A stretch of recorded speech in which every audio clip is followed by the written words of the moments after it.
Hello दोस्तों, आपको अपनी चैनल एम ज्ञान स्टडी में स्वागत है। तो चलिए दोस्तों, आज के इस वीडियो के तहत हम आपको साइंस का ऑब्जेक्टिव क्वेश्चन देंगे। बहुत ही इंपॉर्टेंट ऑब्जेक्टिव क्वेश्चन है, आपको लास्ट तक देखना है। और ये मॉडल सेट से ऑब्जेक्टिव क्वेश्चन है और आपके प्रीवियस ईयर के जो क्वेश्चन है उनसे भी संबंधित क्वेश्चन है। तो इसलिए वीडियो को लास्ट तक देखना है आपको, क्योंकि जितने सारे ऑब्जेक्टिव क्वेश्चन यहाँ दिए जाएंगे वे सारे जो ऑब्जेक्टिव क्वेश्चन आपके एग्जाम में पूछे जा सकते हैं, इसलिए आपको वीडियो देखना है। पहला क्वेश्चन आप देख सकते हैं स्क्रीन पर। करें, धोबिया सोडा का रासायनिक सूत्र क्या है? जिसको पता है वो ठीक है, जिसको पता नहीं है उसको हम बता देते हैं आंसर। ऑप्शन आप देख सकते हैं Na2CO3.10H2O, Na2CO3.7H2O, Na2CO3.5H2O और Na2CO3.H2O। तो इसका राइट आंसर है ऑप्शन नंबर ए, Na2CO3.10H2O। अब आपसे पूछ सकता है क्वेश्चन, धोबिया सोडा, इसका मतलब जो होता है धोने वाला सोडा। इसका रासायनिक सूत्र तो आप देख सकते हैं। अगर आपसे पूछ दे कि इसका रासायनिक नाम क्या होगा, तो रासायनिक नाम हो जाएगा सोडियम कार्बोनेट। अब यहाँ प्रश्न समाप्त नहीं होता है। अगर आपसे क्वेश्चन पूछ दे कि धोने वाला सोडा का रासायनिक सूत्र तो आप जानते हैं, अगर पूछ दे कि खाने वाला सोडा यानी बेकिंग सोडा का रासायनिक सूत्र क्या होता है, तो उसका भी सूत्र याद कर लेंगे। NaHCO3 जो होता है, जिसे हम सोडियम बाइकार्बोनेट के नाम से जानते हैं, यह खाने वाला सोडा यानी बेकिंग सोडा का रासायनिक सूत्र होता है। आपको इस बात को भी याद रखना है। चलिए अगले क्वेश्चन की तरफ चलते हैं। यहां देखिए, यह क्वेश्चन जो बोल रहा है निम्नांकित में कौन प्रबल क्षारक है? तो हम आपको एक बात बता देते हैं, क्षारक जो होते हैं दो प्रकार के होते हैं। क्षारक कितने प्रकार के होते हैं? दो प्रकार के। एक होता है प्रबल क्षारक और दूसरा जो होता है दुर्बल क्षारक। अब देखिए, प्रबल क्षारक होता है एक, दूसरा जो होता है दुर्बल क्षारक जो होता है। अब यहां देखिए, प्रबल क्षारक जो होता है और दुर्बल क्षारक जो होता है, इसमें अगर हम एग्जाम्पल देखें तो प्रबल क्षारक में जितने OH हम देखते हैं लास्ट में और होल ट्वाइस नहीं रहता है, होल ट्वाइस वाले जो क्षारक होते हैं वे दुर्बल की श्रेणी में आते हैं। आपको याद रखना है कि होल ट्वाइस वाला जो क्या होता है क्षारक होता है, वह दुर्बल क्षारक की श्रेणी में आता है। और एक जो है NH4 वाला जो क्षारक होता है, यह भी दुर्बल क्षारक की श्रेणी में आता है। आपको इतना ध्यान रखना है। तो यहाँ देख सकते हैं ऑप्शन, तो इसका राइट आंसर क्या हो जाएगा? ऑप्शन नंबर सी, NaOH, जिसका रासायनिक नाम होता है सोडियम हाइड्रोक्साइड, एक प्रबल क्षारक है। अब ये सभी जो है दुर्बल क्षारक है, क्योंकि OH होल ट्वाइस है और NH4 इसमें है, यह भी क्या है एक दुर्बल क्षारक है। और COOH होल ट्वाइस, जितना भी होल ट्वाइस वाला होगा ना वो दुर्बल क्षारक होगा। आपको ध्यान रखना है, इसको छांट देना है। प्रबल क्षारक पूछा है तो इसका राइट आंसर हो जाएगा ऑप्शन नंबर सी, NaOH। चलिए अगले क्वेश्चन की तरफ चलते हैं। अगला जो क्वेश्चन बोल रहा है कि हेमेटाइट निम्नांकित में किस धातु का अयस्क है? ऑप्शन है Zn यानी जिंक होता है, Fe यानी लोहा होता है, Cu यानी कपर होता है, जिसे हम तांबा के नाम से भी जानते हैं। आपको ध्यान रखना है। Au यानी सोना होता है। सोना का संकेत क्या होता है? Au होता है। आपको ध्यान रखना है। इसका राइट आंसर है ऑप्शन नंबर बी, हेमेटाइट जो होता है लोहा का अयस्क होता है, जिसे हम आयरन के नाम से भी जानते हैं और इसका संकेत Fe होता है। अगर आपसे पूछ दे कि लोहा की परमाणु संख्या कितनी होती है, तो इसकी परमाणु संख्या 26 होती है। आपको इस बात का भी ध्यान रखना है। जिंक की परमाणु संख्या कितनी होती है? 30 होती है। आपको यहाँ तक इतना बात जानना जरूरी है, क्योंकि ऐसा क्वेश्चन आपके एग्जाम में पूछे जा चुके हैं और आगे भी पूछे जाने की संभावना है। चलिए अगले क्वेश्चन की तरफ चलते हैं। अगला जो क्वेश्चन बोल रहा है, करे सल्फाइड अयस्क का साधारण, यहाँ साधारण होगा, साधारण नहीं होगा, साधारण होगा, साधारण आप ध्यान रखेंगे, साधारण। बोल रहे निम्नलिखित में से किस विधि द्वारा होता है? सल्फाइड अयस्क जो होता है उसका साधारण किस विधि से करते हैं? तो इसका राइट आंसर है ऑप्शन नंबर डी, फेन उत्प्लवन विधि से जो है सल्फाइड अयस्क का साधारण किया जाता है। चलिए अगले क्वेश्चन की तरफ चलते हैं। अगला जो क्वेश्चन बोल रहा है कि अभिक्रिया 2Zn + O2 बराबर कितना बन रहा है? 2ZnO किस प्रकार की अभिक्रिया है? यह हम एक बात बता दे रहे हैं कि जब ऑक्सीजन किसी भी यौगिक के साथ जुड़ता है और हाइड्रोजन जो होता है निकलता है तो वह अभिक्रिया जो होती है ऑक्सीकरण अभिक्रिया होती है। ऑक्सीकरण अभिक्रिया होती है, आपको ध्यान रखना है। अगर हाइड्रोजन जुट रहा है और ऑक्सीजन निकल रहा है तो उसको क्या बोला जाता है? अवकरण अभिक्रिया। ऑक्सीकरण जो अभिक्रिया होती है इसको उपचयन के नाम से भी जाना जाता है और इंग्लिश में ऑक्सीडेशन बोला जाता है। इसका तो राइट आंसर हो जाएगा ऑप्शन नंबर ए, उपचयन अभिक्रिया। अब यहाँ एक बात और देख सकते हैं, यह विस्थापन अभिक्रिया का भी एग्जाम्पल दे सकता है। तो विस्थापन अभिक्रिया कहने का मतलब है कि आयनों का आदान प्रदान जो है विस्थापन अभिक्रिया के तहत होती है। तो विस्थापन अभिक्रिया जैसे आप देख सकते हैं एग्जाम्पल में NaOH की अभिक्रिया जब किससे कराते हैं? AgCl के साथ कराते हैं। तो इस अभिक्रिया के फलस्वरूप जो होते हैं Na के साथ Cl बन जाता है जिसकी NaCl बनता है और OH जो है Ag के साथ चला जाता है जिससे बनता है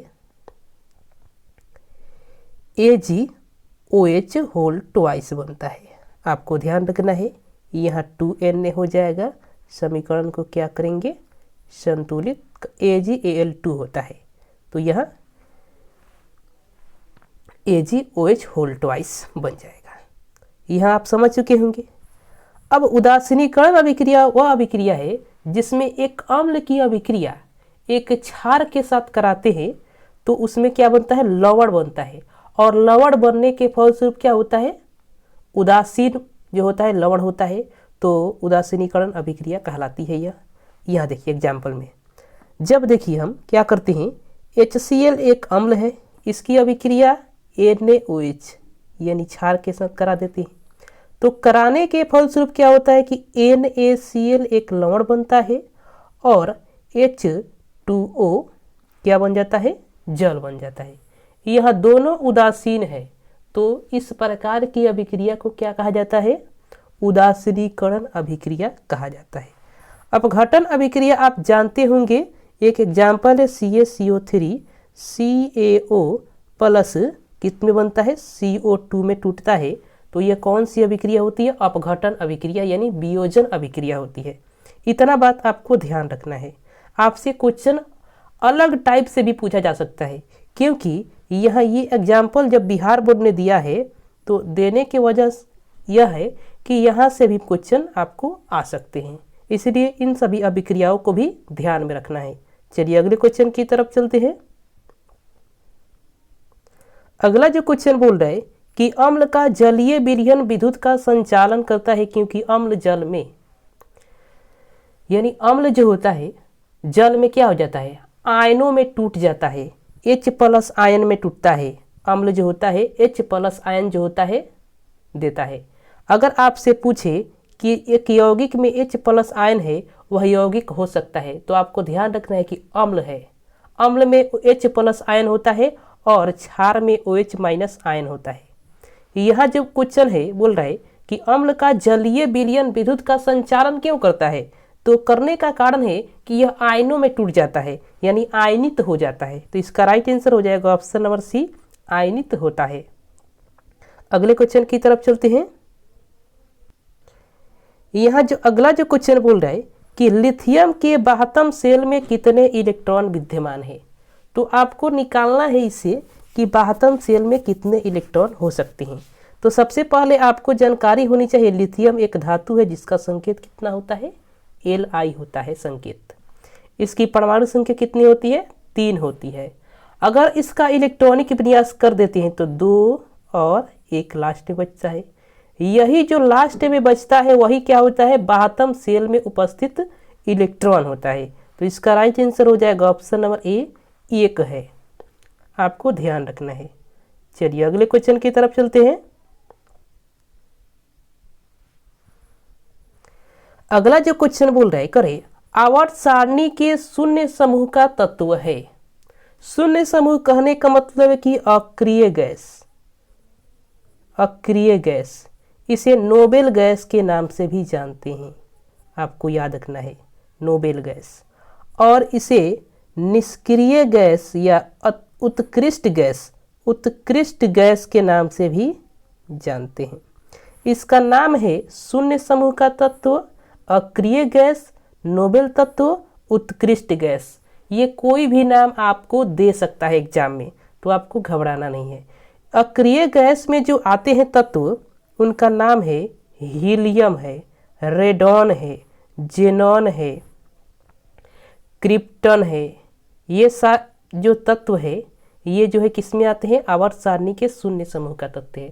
शून्य समूह क्यों कहा गया, क्योंकि मेंडलीव जब तत्वों का वर्गीकरण आवर्त सारणी के तहत बना रहा था, जब मेंडलीव आवर्त सारणी बनाया तो उस समय उसने क्या किया कि तत्वों को सभी को स्थान दे दिया, लेकिन शून्य समूह के जो अक्रिय गैस जो थे उनको किसी प्रकार का स्थान नहीं दिया, इनको शून्य समूह का तत्व कह दिया। इसलिए इन्हें शून्य समूह का तत्व के नाम से जाना जाता है। लेकिन आधुनिक आवर्त सारणी की अगर बात करें तो आधुनिक जो आवर्त सारणी है, तो आधुनिक आवर्त सारणी में इन तत्वों को 18 वर्ग के अंतर्गत तत्व को रखा गया है। आपको ध्यान रखना है कि शून्य समूह के तत्व किस वर्ग के तत्व है, तो आपको ध्यान रखना है कि 18वें वर्ग के तत्व हैं।